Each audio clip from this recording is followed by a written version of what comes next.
Mr. David Goggins. David Goggins. Stay hard. Goggins. Retired Navy SEAL David Goggins, one of the toughest men on the planet. #1 requested guest, self-made beast, David Goggins. He is David Goggins, a Navy SEAL. Goggins. Goggins. Goggins. Goggins. Goggins. Goggins. Use it for fuel. 18! On me, son! Get it! 19! On me, son! Yeah! Cool guy, isn't it? A Navy SEAL, an author, a record breaker, an ultramarathon runner. But how did he become all that? What path did he have to go through to gain an unofficial title of the toughest man alive? To find it out, we need to go back to where it all began. The 17th of February 1975, Williamsville, New York. David was born and lived most of his childhood in a small town on Paradise Road, but as he recalled himself, And it was anything but fucking paradise. the reason for this was the father, David Goggins, an abuser, a pimp, an alcoholic. That's all about Trunis. According to David, as soon as he learned to walk, he was forced to work with his mother and older brother at the father's skating rink. We weren't a family. We were a unit. Okay, we were a machine. We were there. We were employees. We worked. We did what we had to do. Physical violence was a common thing in their family. Trunis constantly beat his wife, beat David and his older brother.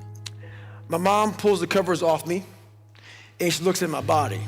From the beating, she knew how bad it was. I was black and blue from my neck down to my ankles. One day, patience ran out and Jackie, Trunis Jr. and David Goggins ran away from their father to their grandmother in Indiana. However, problems found David in this city as well. There were only a dozen African-American families in all of Brazil. That's how the town where the Goggins moved was called. At school, David all the time was called by an N-word. And once he was drawn hanging on the tree in his notebook. So, as you can see, Goggins' childhood was extremely difficult. But in his teenage years, he received a spark, a true male role model. Above the Virginia countryside, PJ Scott Guerin makes his 90th jump. Another team member, still in freefall and unable to maneuver, plunges through Guerin's chute. Guerin falls for 3,000 feet and hits the earth at over 100 miles an hour. I was pretty badly injured. The guys got to me as quickly as they could, got me to the hospital, and had to give me a cricothyroidotomy into my throat so I could breathe. David saw this person several years after the tragedy, and this experience changed Goggins. My God, he came out talking all like Clint Eastwood, and he shared the story, and it's all hardcore, and he did push-ups and flutter kicks, and I was like, man, that is the real Rambo. At that moment, our hero realized that he wanted to be the same. Goggins decided to join the US Air Force. This required both physical training and knowledge that David did not have. He started studying for days. According to him, what an average person learned in an hour, he learned in a day or even two, all because of the lack of normal education at an early age. But thanks to perseverance and discipline, he managed to acquire the necessary knowledge and joined the Air Force. He participated in the Tactical Air Control Party of the US Air Force and worked there from 1994 to 1999. However, after that, there was a fall. David got a job as an exterminator and, as he recalls, found things that were too comfortable. During that period, he gained weight. From 80 kilograms, he jumped to 135. His after-work routine looked like this: get a milkshake as a thank you for exterminating cockroaches, go to the 7-Eleven for chocolate donuts, come home and watch TV. And that was his life day after day after day, until suddenly he turned on the right channel. And what changed, I came home and watched this Discovery Channel show class 224. I'm hearing Navy SEAL. Of the most elite team in the world, the United States Navy SEALs. You get treated like the absolute lowest form on earth, and you really got to find it within yourself to say, you know I can do it, I know I can finish it, I know I can do anything they throw at me. That's where it builds character. If you find out if you got it in yourself, if you can just block everything out and just focus on that brass ring, of getting through this 6 months of hell. Goggins looked at these men who were going through incredible trials, hardening their spirit, and David felt really small and weak compared to them. And I had two options: to either be that 300-pound guy who sprayed for cockroaches and made $1,000 a month, and at 24 years old, knowing when I'm 50 years old, I can reflect on this and think about what guy I never became, or I can totally just sack it up and fail and fail and fail until I succeed. So I started calling recruiters up. I said, I'm gonna go be a Navy SEAL. So David decided to join the Navy SEALs. He had military service experience, so he could be admitted to the tests, but under one condition: he had to lose almost 50 kilograms of weight in less than 3 months. At first, Goggins thought it was impossible.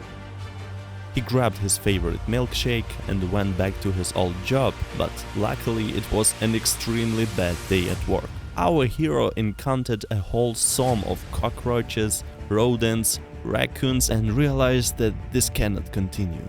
He quit the job the same day. We can say that it is the moment when the real Goggins was born. To lose so much weight in such a short period of time, David had to develop an extremely strict and exhausting training routine. He rode so many kilometers on a bicycle that he practically became a professional cyclist. In the gym, his sets consisted not of units or thousands but of hundreds of reps. To overcome his fear of water, he swam for hours in the pool. David directed all his physical and mental efforts to lose the required number of kilograms, and in the end he succeeded. He was admitted to the basic underwater demolition, but the real problems were just ahead. And now I want you to subscribe, comment, share, finance. To become a Navy SEAL, a man must go through 6 months of various types of training and tests. One of them is the Hell Week, 130 hours of pain. You are allowed to sleep up to 4 hours a day. Everything else is physical training, the goal of which is to break you. And to be honest, this happened quite often.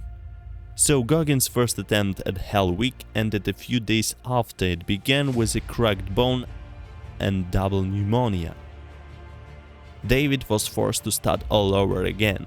On the second attempt, he went through the Hell Week and was ready to move on to the next phase of the challenge, but his knee was not ready.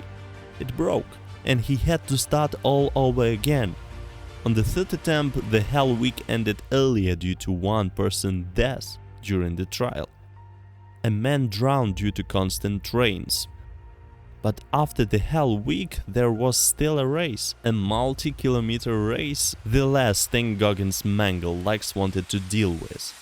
He understood that this was his last chance to pass the test and become a Navy SEAL. To deal with the pain in his legs, he wrapped it up to the knee with a duct tape. It helped him feel less friction from the shoes on the wounds that had not yet healed. I love God, but for a short period of time I became the devil, because that was hell. For the first hour of running, he experienced the most unbearable pain in his life. But then, thanks to the tape and the body which understands that it is better not to feel this pain, his leg was simply numb. For someone, this is a bad sign, but this is exactly what David was after. When the leg was numb, he could run further without feeling neither leg nor pain. So in this way, he was able to complete all the trainings and in 2001 become a Navy SEAL. He later served in Iraq and Afghanistan, and in 2004, Goggins graduated from the Army Ranger School. In fact, this is the only person who went through 3 Hell Weeks, Tactical Air Control Party and Ranger School together. It now appears that 17 American soldiers were lost when their helicopter was shot down by enemy fire. The Chinook helicopter was carrying 17 members of a special operations unit into a operation against Al-Qaeda and Taliban fighters in the rugged mountains near the border with Pakistan when a second helicopter reported seeing an explosion. Goggins knew all the men who died that day, and of course he could not stay away.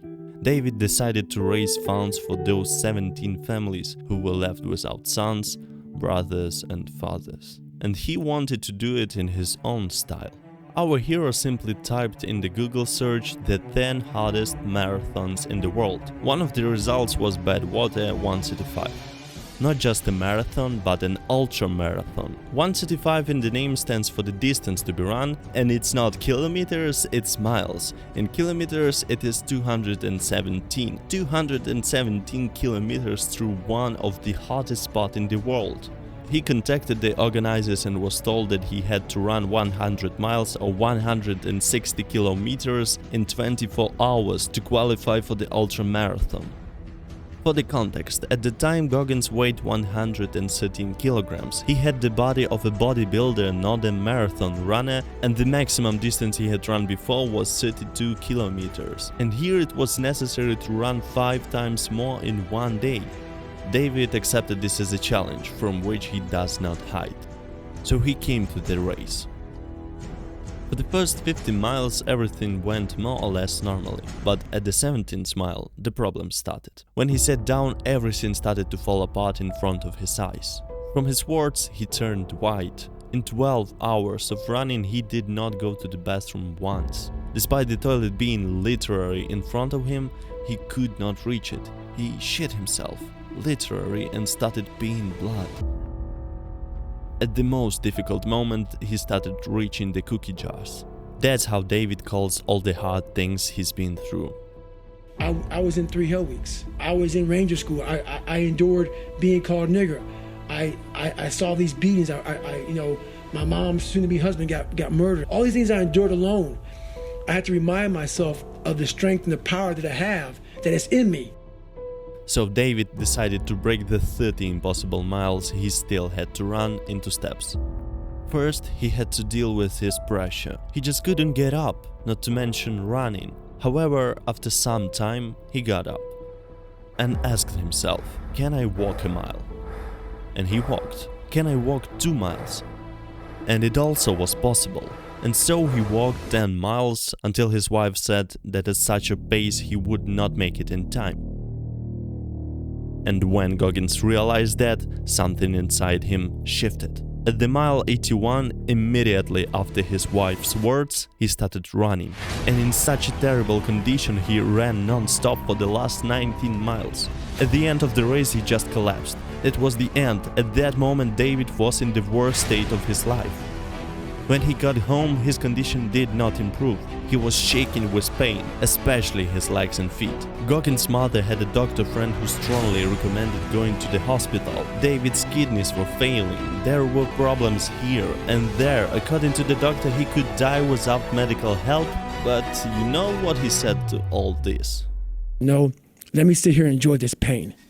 All this pain going through me was confirmation that I had just done something that I thought was humanly impossible. With this race, Goggins qualified for the marathon. After practice, he returned to Badwater 135 and took 5th and then 3rd place. Thus, he raised more than $2 million for the families of his comrades. I could tell stories about Goggins all day long. How he temporarily broke the world record for pull-ups, or how a millionaire wanted to live with him for a month and this experience was enough for him to write a whole book, or how Goggins decided to become a firefighter and jump out of airplanes into wildfires to fight them. That's not to mention the influence he currently has on pop culture. What? Ha! That's right, motherfucker! David Goggins! What a savage! How did you beat us here? I ran 34 million miles in negative 127 degrees with no shirt on, and I ain't done yet, baby. His catchphrases They don't know me, son. Get it. 19. They don't know me, son. or Stay hard. people like them very much. Stay hard. Although they often appear in the video as irony or exaggeration, who besides Navy SEALs in their right mind would carry boats or logs? However, these phrases are used in the context of hard work, that although you don't want to do, it still has to be done. Leave me alone! Who's gonna carry the boat? So Goggins is an unusual person, to say the least. Returning to the main question of the video, is he a psycho or a genius? The answer is somewhere in the middle. I mean, the man refused to take painkillers feeling the most unbearable pain in his life. He runs, trains and stretches for several hours every day. He has no rest days. Did Goggins train today? That's like asking if water is wet.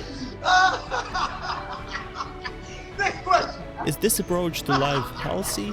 Maybe no. Is it effective? Extremely. In general, the entire philosophy of Goggins can be described with the concept of growth mindset. The main idea actually lies in constant development. The only goal is to become better every day.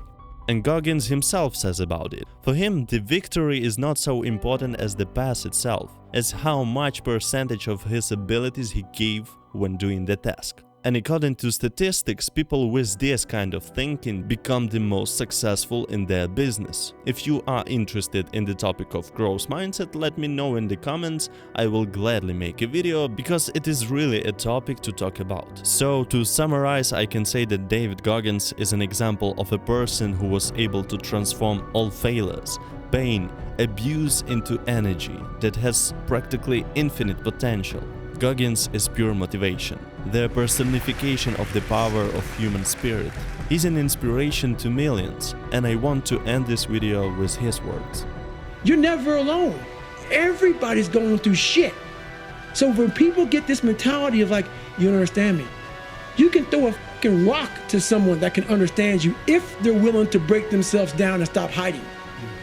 A lot of people understand you, but you gotta stop hiding. Remember this. And of course, Stay fucking hard.